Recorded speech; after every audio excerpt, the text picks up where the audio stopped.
Спорттук оюндар кайрадан кайтып келди. UFC бокс, футбол. Эгерде сиз көп акча иштеп тапкыңыз келсе, анда мелбет аркылуу табыңыз. Эң мыкты коэффициенттер сизди күтүүдө. KG Time промокод аркылуу 10 000 сомдон нак чыгарып алыңыз. Ссылка комментарий. Канат Сагынбаев, сендейден Кудай сактасын соке. Экс-президент Алмазбек Атамбаевдин камактагы мурдагы жан сакчысы Канат Сагынбаев соке дос ыр саптары интернетке тарады. Ал учурдагы президент Сооронбай Жээнбековго арналган. Белгилей кетсек, Сагынбаев буга чейин дагы абактан ачык кайрылууларды жана ыр саптарын жарыялап келген. Канат Сагынбаев кой таш окуялары боюнча айыпталуучу катары өтүп жатат. Булак аргумент KG.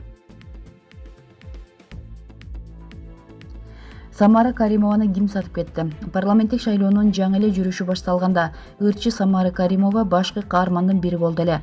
Алдыңкы катарга отуруп, сүрөткө да түшүп, Биримдик партиясы менен Самара айым шайлоого аттанат деген кептер өлкөнүн учук ээрина чейин тараган.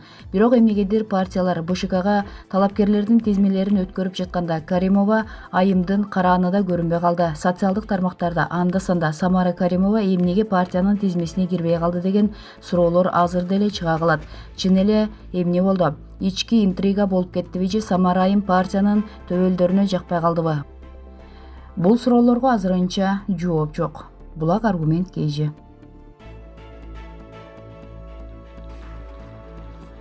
УКМКга барып, Атамбаевди куттуктаган жубайы жана балдары. Атамбаев бүгүн 64 жашка толду. Ал туулган күнүн ушуну менен экинчи ирет УКМКнын тергөө абагында өткөрүп жатат. Мурдагы президент Алмазбек Атамбаевди туулган күнү менен куттуктап, анын жубайы, балдары жана тарапташтары УКМКнын имаратына келишти. Атамбаев бүгүн 64 жашка толду. Ал туулган күнүн ушуну менен экинчи ирет УКМКнын тергөө абагында өткөрүп жатат. Мурдагы президент 2019 жылы 8 августта кармалып, аны суракка алып келүү үчүн күч түзүмдөр атайын операция жүргүзгөн. Соттун чечими менен 11 жыл 2 айга эркинен ажыратылган. Мурдагы президенттин кеңешчиси Кундуз Жолдубаеванын айтымында экс канайым Раиса Атамбаева жолдошуна китеп жана майрамдык түшкү тамак алып кирүүгө ниеттенген, бирок жолугушууга уруксат берилген эмес. Мындан улам үй бүлөсү УКМК имаратынын алдында куттуктоо сөзүн айтып кыйкырышкан. Ал эми үзөңгүлөштөрү жогорку кеңештин 3 депутаты кирип жолугуп чыккан айтылат. Атамбаев алардан салам айттырып, колдоосу үчүн ыраазычылык билдирген. Булак Спутник KG.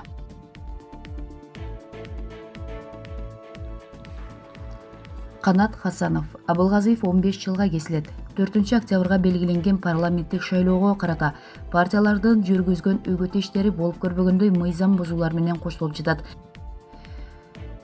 Мындай пикири менен юрист Канат Хасанов бөлүштү. Анын айтымында бийликчил катары эсептелген партиялар БШК бекиткен эрежелерди таптакыр аткарган жок. Мурдагы саламаттыкты сактоо министри Космосбек Чолпонбаев шалаакылык жана кызмат абалынан кыянаттык менен пайдаланган деген шек менен кармалды. Экс-министрден тышкарыдагы кайсы жогорку кызмат ээлерине шек жаргалышы ыктымал. Мен буга чейин эле пандемия боюнча шалаакылык кетиргендик үчүн ошол учурдагы өкмөт башчы Мухаммедкалый Абылгазиевке, эмгек жана социалдык өнүктүрүү министринин жооптуу кызматкерлерине жана башка ушул сыяктуу бардык тиешелүү жактарга юридикалык баа берилиши керектигин айткам. Учурда тергөө амалдары жүрүп жатат. Анын негизинде мыйзам бузуулар аныкталса, укук коргоо органдары аларды жоопко тартууга милдеттүү. Тергөө амалдары Абылгазиевди да шектүү катары тапса, мурдагы өкмөт башчыны кандай жаза күтөт?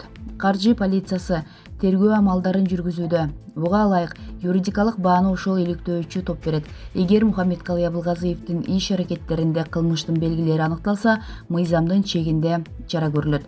Жоопкерчиликтин кайсы бир түрүн алдын ала айтуу кыйын, бирок коррупция, уурдоо, шалаакылык деген беренелер тагылып калышы мүмкүн. Булардын ичинен эң оор кылмыш катары коррупция эсептелинет. Абылгазиевдин коррупцияга барганы аныкталса, бул өзгөчө оор кылмыш катары эсептелгендиктен мурдагы премьер-министр 15 жылга чейин эркинен ажыратылышы ыктымал.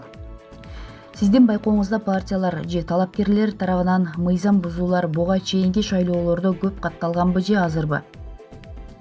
Мен дагы маалыматты эл катары социалдык желеден алып жатам. Буга ылайык азыркы үгүт иштеринде мыйзам бузуулар алда канча көп болууда, себеби эмитеден эле добуш сатып алуулар орун алып жатат. Бул өтө ири мыйзам бузуу болуп эсептелинет. Мындан тышкары БШКнын чечими боюнча жолугушууларда ырчылар ырдабашы керек болчу. Бул эреже сакталган жок. Бийлик партиялары эл менен болгон жолугушуусунда артисттерди ырдатканын көрүп жатабыз. Бул мыйзамга баш ийбегендик болуп эсептелинет.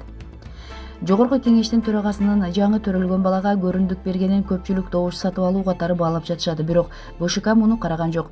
Укук талаасында спикер Жумабековдун бул кадамы кандай бааланышы керек?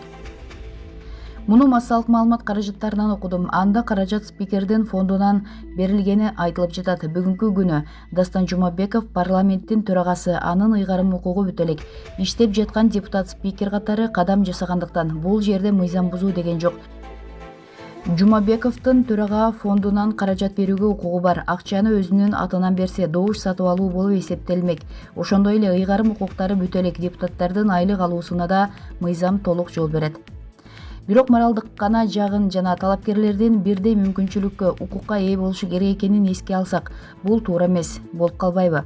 Албетте моралдык жагынан алып караганда төраганын акча бергени жана депутаттардын үгүт иши менен алектенип жүргөн учурунда мамлекеттин эсебинен айлык алуусу жакшы эмес көрүнүш.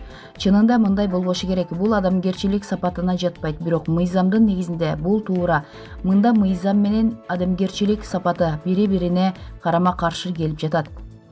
Кайсы бир саясий топтун тизмеде жок жаранды партиянын жарнамасына аралаштырып, талапкерлердин арасына сүрөтүндө илип алганы сындалып жатат. Буга мыйзам жол береби? Мыйзам боюнча партиянын тизмеси съезде бекитилет. БШК тизмени бекиткенден кийин башка талапкерлер тизмеге кире албайт. Бирок жарнама иретинде партияны колдойт деген негизде сүрөттөр илине берет. Жарнак туурасында жобого ылайык сүрөткө тартылган жарандын макулдугу менен буга уруксат берилет. Ал эми үгүт иштеринде мындайга жол жок. Анархан Алтымышева, Азия Ньюс кезде. Адаканды саткан Турсунбай Бакир уулу Нурлан Насип менен лентаны кести.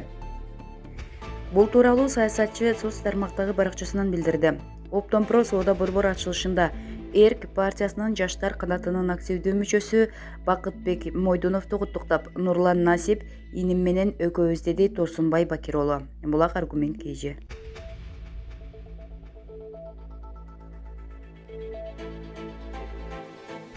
Түрк президенти мага кошулуп ырдаганда сыймыктандым. Кочкорлук Бермет.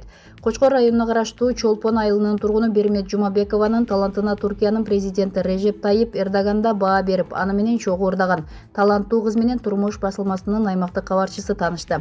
Бермет Жумабекова учурда Акназаров атындагы орто мектебинде 8-класста окуйт. Бир катар эл аралык фестивалдарга катышып жеңүүчү болуп келген. Ар кандай кароо сынактарга катышып жеңүүчү болуп келдим. Туркияда балдарды коргоо күнү 23-апрелде белгиленет экен. Мага ушул майрамга карата чакыруу келди. 41 мамлекеттин балдары барып ырдадык. Ага президент дагы катышты. Мен ырдап жатканда Режеп Тайип Эрдоган мени менен чогуу ырдады. Албетте бул мен үчүн сыймык болду. Президенттин белектерин алып, Туркия мамлекетинин эң кооз жерлеринде болуп кайттык. Ушул эле жылы эл аралык сынакка катышып 3-орунду алып, алтын медаль тагынып келгем. Ага 23 өлкө катышкан, дейт Бермет Жумабекова. Туркиянын жетекчилиги Берметке мечиттин ачылышында ырдап берүүнү сунуштаган. 2020-жылы Стамбулдагы Айя София мечитинин ачылышында ырдап берүүнү сунуштаган. Бул жылы пандемияга байланыштуу бара албай калдык. Бул ырды 9 мусулман өлкөлөрүнүн ырчылары өз жерибизде аткарып, клип кылып монтаждап чыгышкан. Клиптин башында алгач эле мен кыргызча ырдаганым чыгат. Мени биринчи койгонун көрүп абдан толкундандым. Булардын бардыгы мага чыгармачылык эргүү жаратат, деди ал. Бермет Жумабекова мындан сырткары чет өлкөлөргө эс алууга жолдомо алган. Булак Турмуш KG.